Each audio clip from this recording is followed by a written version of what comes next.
자, 사진 하나 보겠습니다. 사진. 어떤 꼬마아이가 엄마를 따라 걷고 있는 그런 그림이죠. 저런 그림 보면 그냥 저절로 웃음이 나오죠? 어때요, 여러분? 저런 그림 보면 기분 나쁠 사람은 하나도 없을 거예요. 저 그림이 귀엽고 예쁘게 보이는 이유는 아이 때문입니다. 엄마야 뭐 저렇게 걸을 때도 많지 않을까요? 그런데 저 모습을 꼭 똑같이 따라가는 아이가 있기 때문에 저 사진이, 저 그림 전체가 그냥 귀여워요. 예쁘게 보이는 거야. 사실은 저 아이 때문에 엄마를 똑 닮아서 하고 있는 모습에 그냥 저 그림 자체가 너무 이뻐. 자, 그렇다면 여러분, 저 그림을 이렇게 한번 생각해 봅시다. 저 아이가 그리스도인이라면 어떨까? 저 아이의 모습이 예수님을 따라가는 그리스도인인 우리들이라고 한번 생각해 보자면,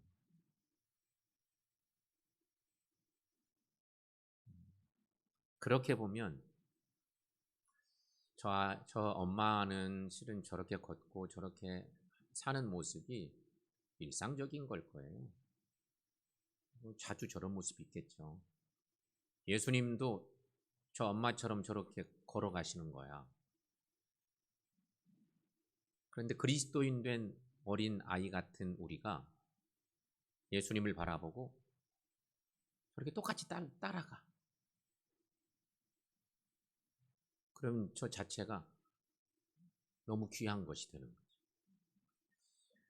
여러분, 그리스도인은 예수님을 닮는 삶을 살 때 가장 아름답습니다. 그렇죠? 그리스도인의 삶은 예수님을 닮는 삶을 살 때 하나님이 가장 이쁘게 보여주세요.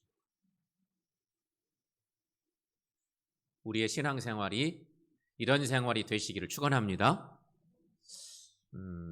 그런데 우리가 예수님을 이렇게 닮고 싶은데, 예수님을 따라가고 싶은데, 우리 마음에 그런 소원은 언제나 있는데 잘 안 되는 이유는 영적 게으름 때문에. 이유는 게으름이 있어요. 여러분, 우리의 신앙생활은 혹 지금 제자리 걸음을 하거나 제자리 걸음도 못해서 거꾸로 후퇴하고 있지는 않습니까? 주님이 탁 걸어가시는데 우리는 따라만 가도 좋겠는데 똑같이 게으름에 제자리 걸음을 한다거나 예수님만 먼저 가시는 거예요? 아니, 뒷걸음질 치고 있는 내 모습은 아닐까? 그러면 그것을 보는 하나님은 얼마나 마음 아프실까? 이런 묵상들을 해보게 됩니다. 2010년도 기준으로 개신교 성도의 수는 우리나라가 860만으로 줄었다는 통계가 있습니다. 한참 교회가 성장할 때 1200만 성도 우리나라에서. 근데 2010년도에 860만. 그리고 한 10년 지난 지금 작년부터 코로나가 몰아치고 교회들이 여러 가지 어려움을 겪고 흔들흔들하는 2년의 시간이 다 지나고 지금 정말 건강하게 신앙생활하고 주님을 따르는 교인들은 얼마나 있을까? 그런 묵상들을 해봅니다. 그리고 우리 교회는 12월 첫 주일에 헌당식과 임직식을 계획하고 있어서 더불어서 하나님께 인정받는 일꾼이 누굴까? 이런 하나님의 말씀들을 하나님 주셔서 함께 나누게 되는데, 정말 지금 우리의 신앙의 모습은 어떤 모습일까? 그런 묵상을 해봅니다. 성도들은 신앙 양태에 따라서 10가지 부류의 교인으로 나눠볼 수 있답니다. 누가 이렇게 재밌게 나눠본 겁니다. 현대 그리스도인들의 신앙 양태에 따라서 나눴습니다. 첫째, 감투 교인이 있습니다. 워낙 감투 쓰는 것을 좋아해서 교회에서 직분을 받으면 열심을 내는 척하다가 직분을 잃으면 시험 들어서 교회를 떠나는 사람. 오로지 교회를 섬기는 이유는 감투 때문입니다. 명예와 관련된 감투 때문에 교인 되어 사는 사람이 있습니다. 둘째, 만유인력 교인이 있습니다. 만유인력 교인. 여간에서는 주일날 교회 잘 안 나오는 교인입니다. 등록은 해놓고 교인은 안 나오는 거예요. 매 주마다 교역자나 목자들이 찾아가거나 전화해야만 마지못해 나왔다가 또 여전히 멀어져서 안 나오는 거예요. 끌어다녀야 겨우 주일 예배 드리고 그냥 다시 원점으로 돌아가는 만유인력 교인. 셋째, 핑계 교인이 있습니다. 매 주일 예배를 참석하지 않는 핑계가 다양합니다. 바빠서 못 나왔습니다. 아파서 못 나왔습니다. 아이들 때문에 못 나왔습니다. 갑자기 손님이 찾아와서 못 나왔습니다. 다양한 핑계거리가 항상 준비되어 있는 사람을 핑계 교인이라 하는 것입니다. 오락교인도 있습니다. 교회 오는 목적이 하나님께 예배드리는 것보다 예배 후 만남 때문에. 예배는 그냥 점 찍는 것에 불과하고 예배 후에 만나는 것이 너무 행복해. 누구누구 만나서 그냥 교제하고 그러는 것이 너무 좋아. 오락교인. 다섯째, 시험 면접관 교인도 있습니다. 교회에 오자마자 이 사람은 이렇고 저 사람은 저렇고 저 여자 신도는 화장을 이쁘게 했네. 참 부지런하구나. 저 남신도는 얼마나 게을렀으면 머리도 안 감고 교회를 왔을까? 이렇게 교인들 이렇게 보면서 막 평가를 하는 것입니다. 그런가 하면 설교를 들으면서도 채점하듯이 합니다. 오늘은 쓸데없이 설교가 길구나. 오늘은 전한 것도 없이 짧네. 뭐 이렇게 얘기해요. 오늘은 꽤 재미있는데 설교가 왜 이렇게 딱딱해? 이러쿵저러쿵 평가를 하면서 비판하기를 좋아하는 시험 면접관 교인도 있습니다. 여섯 번째는 벙어리 교인도 있습니다. 교회는 오랫동안 다녔음에도 기도만 시키면 쩔쩔매는 교회. 심지어는 이렇게 말하시는 성도들도 있답니다. 목사님, 저 그런 거 시키면 교회 안 나와요? 그런 건 저 못해요. 그러면서 절대 그런 거 저런 거 못한다 하는 벙어리 교인. 유랑 교인도 있습니다. 한 교회에 정을 두지 못하고 이번 주는 이 교회로 갔다가 다음 주는 저 교회 갔다 하면서 유랑하는 교인. 여덟째, 광고 교인. 교회에 나오는 이유가 자기 사업을 광고하기 위해서 나오는 사람. 대체로 사람이 많이 모이는 교회를 찾아가는 사람들인 것입니다. 그런데 이런 사람은 얼마간 시간이 흐르면 자연스럽게 다음 사업장을 찾아 떠나는 그러한 떠돌이 교인. 아홉째, 여인숙 교인도 있습니다. 교회를 나오긴 나오는데 잠자러 나오는 교인. 집에서는 도무지 불면증처럼 잠도 오지 않는데 교회 와서 예배만 드리면 왜 이렇게 잠이 오는지 몰라요. 여인숙 교인. 열 번째는 국회의원 교인이다. 그럼 국회의원은 흔히 국민의 대표 이렇게 표현이 붙어 있잖아요. 그런 것처럼 한 가족 전체가 교회에 나오는 것이 아니고 대표로 혼자서만 나오는 사람을 가리켜 국회의원 교인이라고 한다는 것입니다. 내가 교회에 나가니까 온 가족이 다니는 것이나 다름이 없다는 것이지요. 가정의 대장인 내가 믿으니까 아들, 며느리, 손자는 자연적으로 영적인 혜택을 본다고 믿는 사람들이에요. 그리고 내가 하는 헌금만으로도 아들네나 손자네 목까지도 다 드렸다고 생각을 하는 사람이에요. 얼마나 비신앙적이고 우스운 얘기.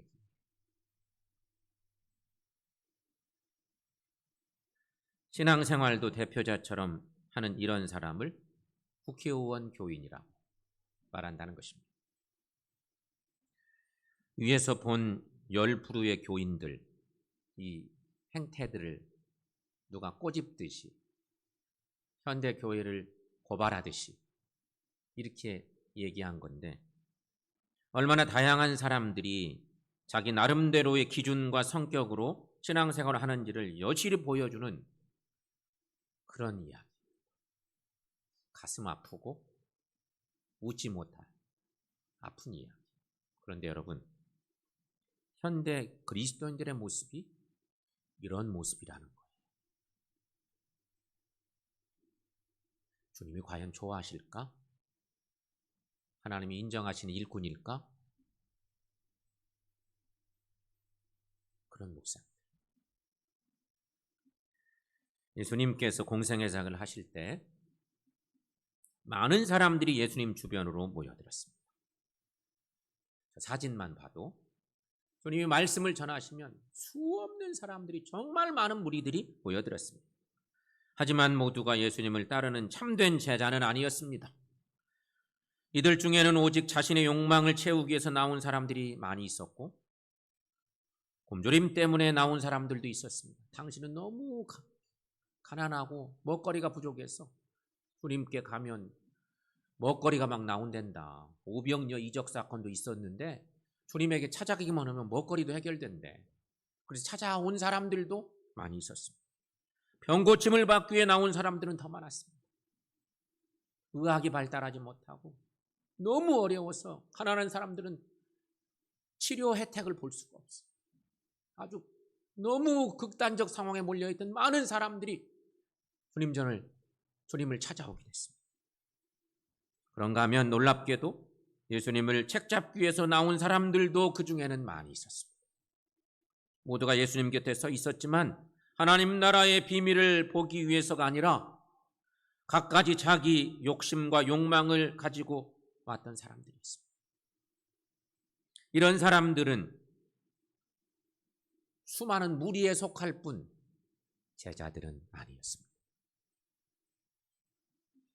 여러분, 기억하십시오. 하나님께서는 우리가 단순히 하나님을 따르는 무리가 아니라 제자가 되기를 원하십니다.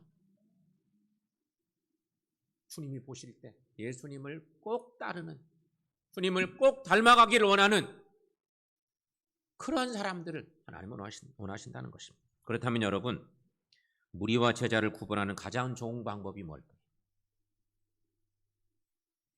생각해 보세요. 주님 주변에 저렇게 많은 사람들이 있는데 무리와 제자의 구분법은 뭘까? 우리는 언제나 자기중심적인 사람들이 무리.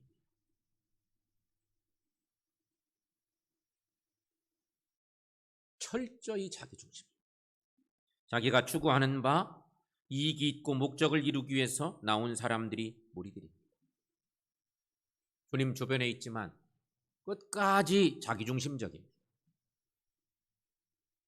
주님의 뜻, 주님의 생각 아랑곳하지 않습니다. 철저히 자기중심적으로 끝까지 가는 사람들이 주님 주변에 있는 무리들이었습니다. 하지만 여러분, 제자는 어떨까요? 제자는 삶의 중심이 예수님입니다. 그게 제자입니다. 남들이 볼 때는 다 똑같은 것 같지만 무리와 제자의 구분법은 그렇게 다릅니다. 제자는 삶의 중심이 예수님이기 때문에 예수님을 닮아가기를 힘쓰는 사람. 주님 가신 그 길을 따라가는, 아까 첫 번째 봤던 그 어린 아이가 엄마 따라가는 거와 똑같은 거예요. 그리스도인이 누구예요? 예수님 닮는 사람들이죠. 주님을 따라가고 주님을 닮아가. 이 말은 결국 예수님을 따르기 위해서는 자기를 희생할 수 있고 기꺼이 주님께 자신의 모든 것을 드릴 수 있는 사람이 바로 제자들입니다. 그래서 배도 그물도 부모도 친척들마저도 버릴 만큼의 자기 결단이 있는 자들, 그들만이 주님의 제자가 될 수 있다는 것입니다. 주님을 위해서라면 기꺼이 내가 가지고 있는 중요한 것을 버릴 수 있습니다. 그런 사람이 제자인 것입니다. 이유는 다른 게 아니에요. 예수님 중심으로 사는 사람들이기 때문인 것입니다. 오늘날도 여러분 마찬가지입니다. 교회 안에는 많은 사람들이 있습니다. 그러나 하나님의 진정한 일꾼은 많지 않습니다. 오늘날에도 무리는 많은데 진정한 제자가 없는 시대라는 말인 것입니다. 내 욕구를 충족시키기 위해서는 교회 생활을 잘합니다.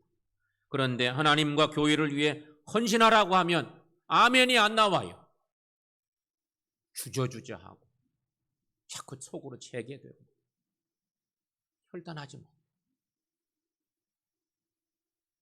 하나님께서는 과연 이런 우리를 보시고 진정한 일꾼이라고 하실까? 우리 자신을 돌아보니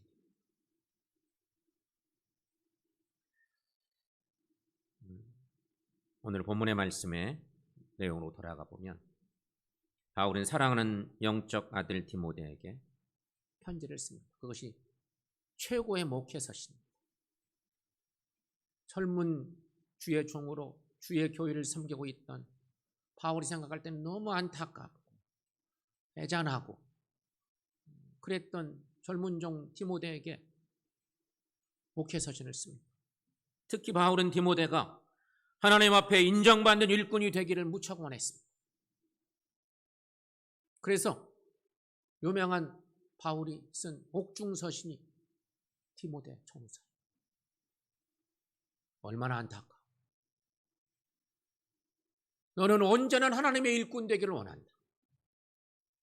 그런 마음의 편지. 당시 디모데가 목회하던 에베소 교회에는 온갖 이단들이 들어와서 복음을 변질시키려고 혈안이 되어 있었습니다. 여러분, 교회 공동체에 이단이 들어오잖아요. 교회가 풍비박산납니다.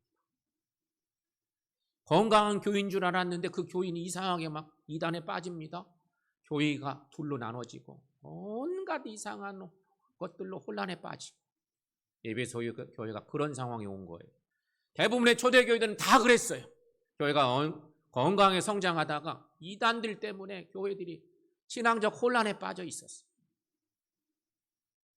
옥에 있던 바울이 편지를 써서 디모데에게 권면한 내용. 이단들 때문에 힘들어하는 목회자 디모데에게 바울이 말해요. 그들과 말다툼하는 것조차 무익하니 변론하지 말아라. 그 이상한 말꼬리 잡는 변론에 빠져서 힘든 그런 상황을 만날 수 있으니 그런 거 하지 말아라. 그러면서 권하는 것입니다. 차라리 하나님의 말씀을 깊이 연구해서 진리의 말씀을 옳게 분별하도록 해라. 또한 부끄러울 것 없는 일꾼으로 인정받는 자가 되라고. 바울이 힘껏 권면하는 메시지가 오늘 본문의 말씀입니다. 그런 상황들을 담고 있는 여러 구절이 있지만 오늘 본문 두 구절 말씀 읽어보면 그거 확인할 수 있습니다. 오늘 본문의 14, 15절 말씀 여러분 함께 읽습니다. 너는 그들로 이 일을 기억하게 하여 말다툼을 하지 말라고 하나님 앞에서 엄히 명하라. 이는 유익이 하나도 없고 도리어 듣는 자들을 망하게 함이라. 너는 진리의 말씀을 옳게 분별하며 부끄러울 것이 없는 일꾼으로 인정된 자로 자신을 하나님 앞에 드리기를 힘쓰라. 아멘. 여기서 우리가 묵상할 것 두 가지가 있습니다. 하나님의 인정받는 일꾼이 되려면 영적 분별력이 필요하다는 것입니다. 오늘 본문 15절 말씀에 너는 진리의 말씀을 옳게 분별하며 이렇게 말씀이 나가죠. 영적 사역자라면 누구든지 진리와 비진리를 구별할 수 있는 영적 분별력이 필요하다는 것입니다. 교회 안에 비진리가 들어왔어요. 이단 사상이 들어와서 흉흉한데 교회 지도자라 하면서도 그걸 구별할 수가 없어. 꼭 맞는 것 같아. 그것이. 그 편에 섰어. 교회 지도자가. 그럼 교회를 혼란에 빠뜨리는 장본인이 되고 말아요. 그래서 영적 분별력은 너무너무 필요한 거예요. 내게 이런 분별력이 있습니까? 이런 분별력을 갖추기 위해서 어떤 노력을 하고 계십니까? 요즘 같은 시대에도 우리가 더 많이 깨어 있어야 됩니다. 고린도전서 2장 14절 말씀에 바울이 고린도 교회에 보낸 편지 속에도 이런 표현의 말씀 있습니다. 이런 표현의 말씀이 있어요. 자, 거기 한번 읽어보겠습니다. 육신에 속한 자는 하나님의 성령의 일들을 받지 아니하나니 이는 그것들이 그에게는 어리석게 보임이요 또 그는 그것들을 알 수도 없나니 이러한 일은 영적으로 분별되기 때문이라. 아멘. 영적으로 분별되기 때문이라. 고린도 교회에 편지 쓰던 바울이 이미 그 서신서에도 이런 표현의 말씀을 주고 있습니다. 여러분, 영적 분별력을 위해서 말씀 묵상과 영적 훈련을 하십시다. 그래서 진리를 파고드는 비진리를 정확하게 판단할 수 있는 능력을 소유하시기를 축원합니다. 그래야 교회 좋은 일꾼 될 수 있다. 하나님이 원하는 일꾼 되려면 그런 능력을 갖출 필요가 있다는 것이. 또 한 가지, 하나님의 인정받는 일꾼 되려면 자신을 하나님께 드려야 한다는 것입니다. 오늘 본문의 15절 말씀, 하반절 말씀이죠. 여러분, 거기 함께 읽습니다. 부끄러울 것이 없는 일꾼으로 인정된 자로 자신을 하나님 앞에 드리기를 힘쓰라. 아멘. 이것은 영적 지도자는 먼저 자신을 하나님 앞에 드려야 한다는 말씀입니다. 이 말씀은 오늘날 영적인 리더로 살고 있는 성도들에게, 우리 모두에게 강력한 도전을 주기에 충분한 말씀이기도 합니다. 그렇습니다, 여러분. 남을 가르치고 남을 세우려고 하는 사람에게 가장 중요한 것은 자신의 가르침대로 자신이 행동하는 것입니다. 그것이 우리에게 필요합니다. 선생님들의 역할이 얼마나 중요해요? 흔히 말하는 선생님들의 역할이 너무너무 소중해요. 교회에도 먼저 믿고 신앙생활하고 먼저 사명받은 사람들이 학교로 말하는 선생님 같은 존재예요. 그래서 내가 가르치고 내가 뭔가 이렇게 하게 되면 그걸 실천할 수 있어요. 언행일치, 흔히 말하는 언행일치. 신행일치도 있죠. 언행일치. 이것이 가장 좋은 실물 교육이거든요. 그것이 안 되면 교회 어려워요. 그것이 안 되면 하나님께 인정받는 일꾼 되기가 어렵다는 거예요. 그래서 내가 먼저 본을 보여야 앞서가면서 선포된 하나님의 말씀을 믿는다면 그 말씀대로 온전히 믿음대로 실천하며 사는 삶. 베드로전서 5장 3절에 베드로는 이런 권면의 말씀도 주고 있습니다. 함께 읽습니다. 맡은 자들에게 주장하는 자세를 하지 말고 양무리의 본이 되라. 아멘. 유명한 하나님의 말씀이죠. 이렇게 살아야 된다고 하는 말씀. 성도 여러분, 하나님께 부끄러울 것이 없는 일꾼들 되십시다. 우리 모두 하나님께 인정받는 일꾼들 되시기를 주의 이름으로 간절히 축원합니다. 우리는 신앙생활을 하면서 이런 고백을 자주 합니다. 하나님 사랑합니다. 이런 고백을 잘하죠.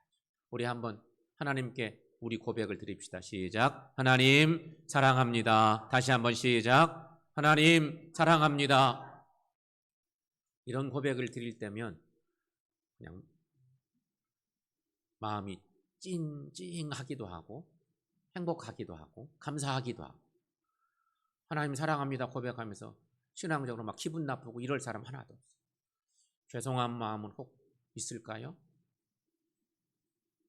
하나님 사랑합니다 이 고백, 우리 마음을 고쳐 세우게도 만들고 더 힘을 내게도 만들고 하나님과 약속하게도 만들고, 어쨌든 마음 중심 속에 그런 마음이 생겨요. 그 고백을 가지고 우리가 살아요. 그리고 우리 모두는 지금 이미 하나님의 일꾼으로 살아요. 하나님을 사랑하기 때문에. 문제는 하나님 앞에서 우리가 부끄러운 일꾼으로 살 것이냐, 아니면 하나님 앞에 인정받는 일꾼으로 살 것이냐 하는 거예요. 다 주님의 부름받고 주의 사명받고 사는데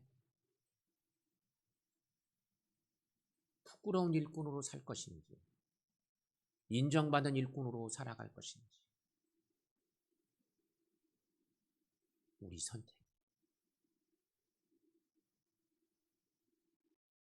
성도 여러분, 하나님께 인정받는 일꾼들 되십시다. 하나님께 인정받는 일.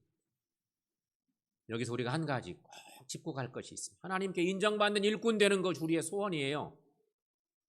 그런데 주예전에서 사명 감당하다가 시험에 들기 딱 좋은 이유들이 하나 있어요. 내가 교회 어느 공동체에 어느 그룹 속에서 1인자 되고 싶은 생각이 막 생길 수 있어요. 나 없으면 안 돼. 1인자 생각은 그런 거예요.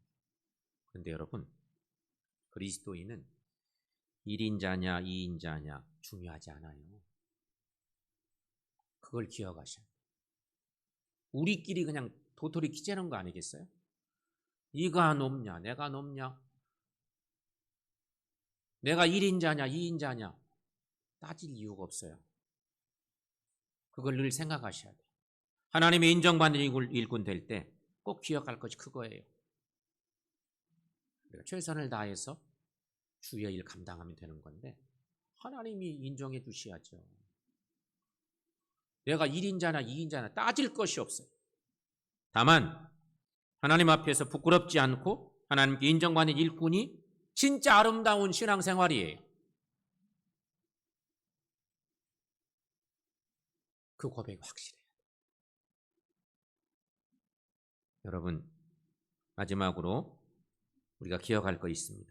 영적 분별력을 가지고 나를 온전히 하나님께 드리는 삶을 사시자 하는 것입니다. 이 고백을 우리 입술로 한번 고백해 봅시다. 시작. 영적 분별력을 가지고 나를 온전히 하나님께 드리는 삶을 사십시다. 바울이 디모데에게 권면했던 마음을 다한 권면이었습니다. 사랑하는 영적 아들 디모데에게 바울 사도가 권했던 너무너무 소중한 권면의 말씀이죠. 우리들도 이 혼란한 시대에 영적 분별력을 가지고 나를 온전히 하나님께 드리는 삶을 사셔서 하나님께 인정받는 사람들하고는 사실은 별 무관할 수도 있어요. 하나님께서 좋아하시고 하나님께 인정받는 예수님 꼭 닮아가는 그리스도인, 예수님을 참으로 기쁘시게 하는 온전한 하나님의 일꾼들 되셔서 주의 교회를 세워나가고 하나님을 영화롭게 하는 저 여러분들 모두가 되시기를 축원합니다.